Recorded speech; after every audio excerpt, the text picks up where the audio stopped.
Hello, I've been playing Poopbutt Manastorm's build since week now and I would like to share with you my endgame version.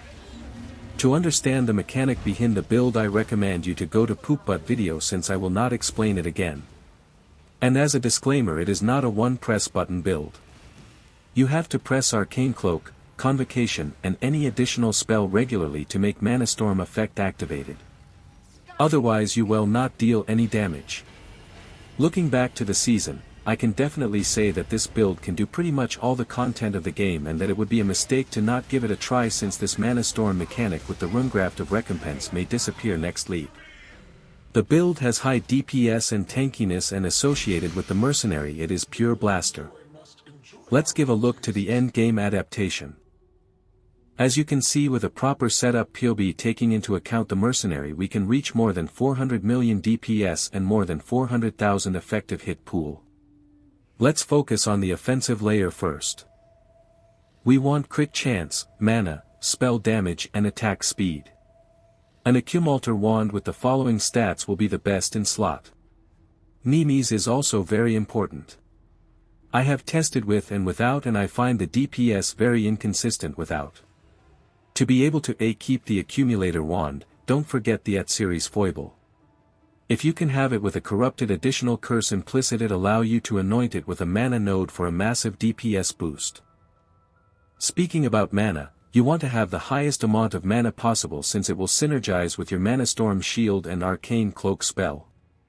Having the three following jewel kept in your passive tree allow you to gain an incredible amount of mana. The Wand Mastery allows you to gain additional projectile as well as critical strike chance and attack speed. Very powerful. In term of cluster jewel, you want a large one to allocate Prismatic Heart and Storm Drinker and equip a small cluster jewel giving increased percentage mana. The large amount of mana combined with Manastorm and Endgame will allow you to deal crazy amount of damage. To deal with the mana ramp up of Endgame, I prefer to equip an Inspiration Support gem on my Kinetic Bolt setup, otherwise you will reach a too high mana cost too quickly and lose in term of quality of life. Since the build do not have lining penetration, it is important to equip the Mercenary with a Doriani's prototype and reach the minus 200% of lighting resistance on him. The Perkwill's Toe Amulet allow you to reduce the range damage of your spell and increase overall your damage. Coiling Whisper combined with a Temporal Chain setup on your wand allows you to gain an insane amount of attack speed on Soul Eater stacks gained. Do not forget to have a Cast Fire Burst on hit mode on your wand to trigger it. I personally don't recommend to invest in reduced skill duration node in the passive tree since you have enough attack speed for regular mapping and Soul Eater stacks reach their maximum limit very quickly against bosses. Now let's speak about the defensive layer. With this large amount of mana, Mind over Matter associated with a Watcher Eyes allows you to reach 60% amount of damage taken from mana before life, which is a huge damage reduction boost. A Mage Blood with Resistance Flasks plus a Progenesis is an additional great defensive boost. Stubborn Stud Dent associated to a Determination Aura from Mercenary allows you to have a great amount of armor. The Kingsmaker Axe gives you 10 fortification stacks as well as Culling Strike and some additional critical multiplier. Kayam's Belt on the Mercenary gives you some additional physical damage reduction. And Endure allows you to gain endurance charges passively.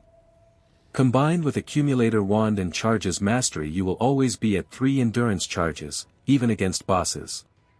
The Charges Mastery and will can be optional if you are not level 100 or if you prefer allocate 4 points elsewhere. At least the Runegraft of Fortress helps you boosting your defenses, and the Storm Shroud combined to one of your flasks give you immunity to elemental ailments. Additionally, ensure having 100% suppress spell damage thanks to your rare boots and gloves plus your passive tree and Magebane major node. With those layer of defenses plus the Leech of Life, mana and energy shield, you are ready for almost all the contents in the game. There is no specific map mod that can break the build.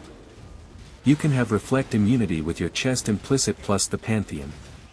The tier 17 mode reducing action speed per attack can be annoying, but the map is still feasible. However, some combined map modes can be very dealy. As a last word, I have really enjoyed this build over the season and hope you will appreciate it. Do not hesitate to comment and ask me question if you have. Thank you for watching.